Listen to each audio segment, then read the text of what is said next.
রোজা অবস্থায় হঠাৎ করে অসুস্থ হয়ে পড়লেন, অথবা কোনো চিকিৎসার জন্য আপনাকে ইঞ্জেকশন নিতে হলো, এতে কি আপনার সিয়াম সাধনা ভেঙে যাবে?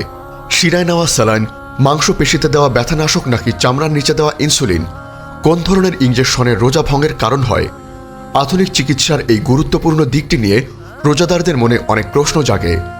আজ আমরা ইসলামের সুমহান শিক্ষার আলোকে গভীরভাবে জানব মেডিকেল ইঞ্জেকশন দিলে রোজা ভাঙে কিনা এবং কখন একজন রোজাদারকে এই বিষয়ে দুশ্চিন্তামুক্ত থাকতে হবে।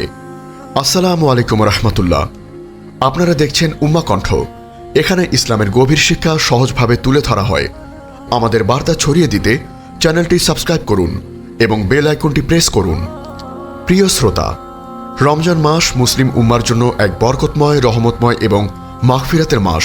এই পবিত্র মাসে আমরা আল্লাহর সন্তুষ্টির জন্য পানাহার এবং অন্যান্য নিষিদ্ধ বিষয় থেকে বিরত থেকে সিয়াম পালন করি। রোজার উদ্দেশ্য কেবল শারীরিক সংযম নয়, বরং আত্মিক পরিশুদ্ধি এবং আল্লাহর প্রতি একনিষ্ঠ আনুগত্য। আধুনিক যুগের চিকিৎসার ব্যবস্থার উন্নতির সাথে সাথে নতুন কিছু প্রশ্ন আমাদের সামনে এসেছে, যার মধ্যে অন্যতম হল রোজা অবস্থায় ইঞ্জেকশন গ্রহণ।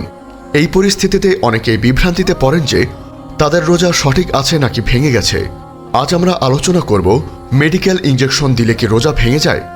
এই বিষয়ে শরীয়তের সুস্পষ্ট ও বিস্তারিত বিধানগুলো আমরা পবিত্র কোরআন ও সুন্নাহর আলোকে এবং আধুনিক ফিকহের দৃষ্টিভঙ্গিতে তুলে ধরব, যাতে রোজাদাররা সঠিক সিদ্ধান্ত নিতে পারেন এবং তাদের সিয়াম নিয়ে কোনো সংশয় না থাকে।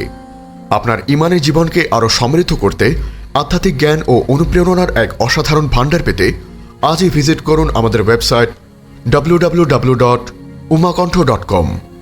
ইসলামের রোজা পালনের মূল ভিত্তি হল সুবহে সাদিক থেকে সূর্যাস্ত পর্যন্ত বাহ্যিক ও অভ্যন্তরীণ সকল প্রকার পানাহার এবং যৌন সম্পর্ক থেকে বিরত থাকা। ফিকহের মূলনীতি অনুযায়ী কোনো কিছু যখন শরীরের প্রাকৃতিক প্রবেশপথ যেমন মুখ, নাক দিয়ে পেটে প্রবেশ বা মস্তিষ্কে প্রবেশ করে তখন রোজা ভঙ্গ হয়। তবে ইঞ্জেকশন সরাসরি প্রাকৃতিক প্রবেশপথ দিয়ে প্রবেশ করে না, বরং ত্বকের মাধ্যমে বা শিরা উপশিরায় প্রবেশ করে। এই পার্থক্যটি ইঞ্জেকশন দ্বারা রোজা ভঙ্গের মাসআলায় অত্যন্ত গুরুত্বপূর্ণ। রাসূল সাল্লাল্লাহু আলাইহি ওয়াসাল্লামের যুগে বর্তমানের মতো ইঞ্জেকশন পদ্ধতি প্রচলিত ছিল না, তাই সরাসরি কোনো হাদিসে ইঞ্জেকশন সংক্রান্ত স্পষ্ট বিধান পাওয়া যায় না। তবে ইসলামী ফকি এবং আধুনিক যুগের আলেমগণ শরীয়তের সাধারণ মূলনীতি এবং কিয়াসের সাদৃশ্য বিধানের উপর ভিত্তি করে ইঞ্জেকশন সংক্রান্ত বিধান প্রণয়ন করেছেন। এক্ষেত্রে প্রধান বিবেচ্য বিষয় হল ইঞ্জেকশনটি কি পুষ্টিকর নাকি শুধুমাত্র ঔষধ হিসেবে কাজ করে এবং তা কি শরীরের প্রাকৃতিক ছিদ্রপথ দিয়ে প্রবেশ করে খাদ্যনালীতে পৌঁছায়। পুষ্টিহীন ইঞ্জেকশন, থেরাপিউটিক, মেডিসিনাল ইঞ্জেকশন। অধিকাংশ ইসলামী ফকি এবং আধুনিক আলেমদের মতে যে সকল ইঞ্জেকশন সরাসরি পুষ্টি সরবরাহ করে না, শুধুমাত্র ঔষধ হিসেবে কাজ করে এবং শরীরের প্রাকৃতিক ছিদ্রপথ দিয়ে প্রবেশ করে না, সেগুলো রোজা ভঙ্গের কারণ নয়। এই ধরনের ইঞ্জেকশনগুলি অসুস্থতা নিরাময়, ব্যথা উপশম বা রোগ প্রতিরোধে ব্যবহৃত হয়। 1. মাংসপেশিতে ইঞ্জেকশন, ইন্ট্রামাসকুলার আইএম। এই ধরনের ইঞ্জেকশন সাধারণত হাতে বা নিতম্বে দেওয়া হয়, যেমন ব্যথানাশক injection, antibiotic injection, vitamin injection. যদি পুষ্টির বিকল্প না হয় বা বিভিন্ন টিকা যেমন ফ্লু ভ্যাকসিন, টিটেনাস। যেহেতু এই ইঞ্জেকশনগুলো পেটে বা মস্তিষ্কে পৌঁছায় না এবং পানাহার বা পুষ্টির বিকল্প হিসেবে কাজ করে না, তাই এগুলোতে রোজা ভাঙে না। ইসলামের সাধারণ মূলনীতি হল যে সকল বিষয় খাদ্য ও পানীয়র স্থলাভিষিক্ত নয় এবং প্রাকৃতিক প্রবেশপথ দিয়ে শরীরে প্রবেশ করে না, তা রোজা ভঙ্গের কারণ হয় না। 2. শিরার মাধ্যমে ইঞ্জেকশন, ইন্ট্রাভিনাস আইভি। যদি পুষ্টিহীন হয়, যদি শিরায় এমন ইঞ্জেকশন দেওয়া হয় যা শুধুমাত্র ঔষধ হিসেবে কাজ করে এবং এতে কোনো পুষ্টি উপাদান যেমন গ্লুকোজ বা অ্যামাইনো অ্যাসিড না থাকে, তাহলে এতেও রোজা ভাঙে না। উদাহরণস্বরূপ, শিরায় দেওয়া ব্যথানাশক ঔষধ, কিছু অ্যান্টিবায়োটিক বা রক্তচাপ নিয়ন্ত্রণের ঔষধ যেমন শাইখ মুহাম্মদ বিন সালেহ আল উসাইমিন রাহিমাহুল্লাহ সহ অনেক সমসাময়িক আলেম এই মত দিয়েছেন যে ইঞ্জেকশন যদি খাদ্য বা পানীয়ের কাজ না করে তাহলে তার রোজা ভঙ্গ করবে না। এর কারণ হল এটি পানাহার বা খাদ্য গ্রহণের অর্থে পড়ে না। 3. ত্বকের নিচে ইঞ্জেকশন, সাবকিউটেনিয়াস অ্যাসি। এই ধরনের ইঞ্জেকশন ত্বকের নিচের চর্বির স্তরে দেওয়া হয়, যেমন ডায়াবেটিস রোগীদের জন্য ইনসুলিন ইঞ্জেকশন, কিছু হরমোন ইঞ্জেকশন বা রক্ত পাতলা করার ঔষধ। এই ইঞ্জেকশনগুলো সরাসরি পুষ্টি সরবরাহ করে না এবং প্রাকৃতিক প্রবেশপথ দিয়ে পেটে যায় না, তাই এগুলোতেও রোজা ভাঙে না। ডায়াবেটিসের রোগীদের জন্য ইনসুলিন একটি জীবন রক্ষাকারী ঔষধ, যদি একজন ডায়াবেটিস রোগীর রোজা রাখেন এবং তাকে ইনসুলিন নিতে হয়, তবে তিনি রোজা চালিয়ে যেতে পারবেন। তবে যদি তার রোজা রাখার কারণে স্বাস্থ্য ঝুঁকিতে পড়ে, তবে রোজা না রাখার অনুমতি রয়েছে। আল্লাহ তাআলা পবিত্র কোরআনে বলেন, আল্লাহ তোমাদের জন্য সহজতা চান এবং তোমাদের জন্য কঠিনতা চান না। সূরা বাকারা আয়াত 185। 4. চামড়ার মধ্যে ইনজেকশন, ইন্ট্রাডার্মাল আইডি। এটি ত্বকের ওপরের স্তরে দেওয়া হয়, যেমন কিছু অ্যালার্জি পরীক্ষা বা বিসিজি টিকা। এটিও রোজা ভঙ্গের কারণ নয়। পুষ্টিযুক্ত ইনজেকশন, নিউট্রিশনাল ইনজেকশন বা ইন্ট্রাভেনাস ফ্লুইড আইভি ড্রিপস।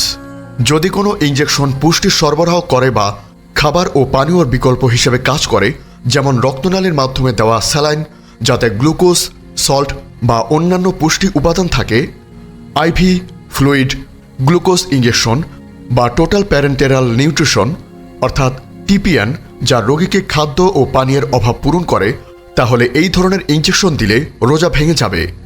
এর কারণ হলো রোজার মূল উদ্দেশ্য হলো পানাহার থেকে বিরত থাকা। যখন এমন কোনো ইনজেকশন দেওয়া হয় যা খাদ্য বা পানীয়র কাজ করে এবং শরীরে শক্তি যোগান দেয়, তখন তা সিয়ামের মূল উদ্দেশ্যকে ব্যাহত করে। এটি সরাসরি মুখে দিয়ে না খেলেও পরোক্ষভাবে শরীরকে খাদ্য ও পানীয়র পুষ্টি সরবরাহ করে। তাই এই ধরনের ইনজেকশন গ্রহণ করলে রোজাদারকে তার রোজা কাজা করতে হবে। এই বিষয়ে প্রায় সকল ফকিহগণ একমত। অন্যান্য প্রাসঙ্গিক বিষয়: 1. স্থানীয় অ্যানেস্থেশিয়া, লোকাল অ্যানেস্থেশিয়া। দাঁত তোলা বা ছোটখাটো অপারেশনের জন্য ব্যবহৃত স্থানীয় অ্যানেস্থেশিয়া, যেমন দাঁতে ইনজেকশন, সাধারণত রোজা ভাঙে না যদি না এর কোনো উপাদান গলার ভেতরে প্রবেশ করে।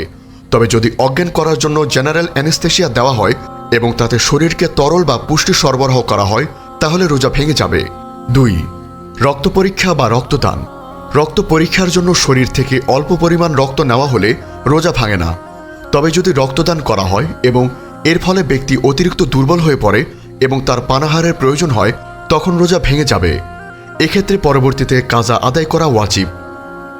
হযরত ইবনে আব্বাস রাদিয়াল্লাহু থেকে বর্ণিত, রাসূল সাল্লাল্লাহু আলাইহি ওয়াসাল্লাম রোজা অবস্থায় শিঙ্গা লাগিয়েছিলেন, যা এক ধরনের রক্ত বের করার পদ্ধতি। সহিহ বুখারী হাদিস 1938। এর দ্বারা বোঝা যায় যে শরীর থেকে রক্ত বের হলে রোজা ভাঙে না, যদি না অতিরিক্ত দুর্বলতা দেখা দেয়। 3. চর্মরোগের ইনজেকশন। ত্বকের ওপরের স্তরে ডার্মাল দেওয়া কোনো ইনজেকশন যা কেবল চামড়ার ওপর কাজ করে এবং শরীরের গভীরে প্রবেশ করে পুষ্টি সরবরাহ করে না, তাতেও রোজা ভাঙে না। 4. শরীয়তের সহজতা। ইসলাম একটি সহজ ধর্ম। আল্লাহ তাআলা মানুষের ওপর কঠিনতা চাপান না। যদি কোনো রোগীর জন্য ইনজেকশন গ্রহণ অত্যাবশ্যক হয় এবং রোজা রাখার কারণে তার জীবন বা স্বাস্থ্যের মারাত্মক ক্ষতির আশঙ্কা থাকে, তাহলে তার জন্য রোজা না রেখে পরবর্তীতে কাজা আদায় করার অনুমতি রয়েছে। আল্লাহ তাআলা পবিত্র কোরআনে বলেন, তবে তোমাদের মধ্যে যে অসুস্থ হবে অথবা সফরে থাকবে, সে অন্য দিনগুলোতে সংখ্যা পূরণ করে নেবে।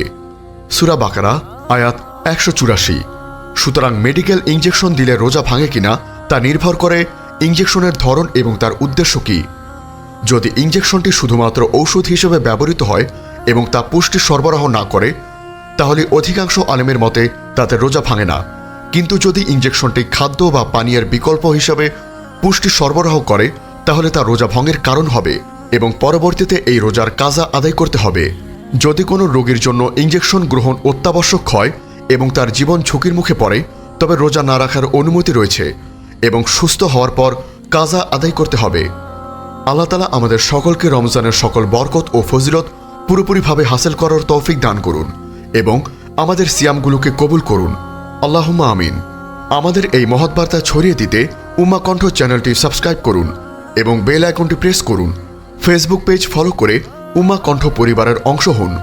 ইসলামিক ব্লগ ও রিসোর্স পেতে আজই ভিজিট করুন আমাদের ওয়েবসাইট www.ummahkontho.com।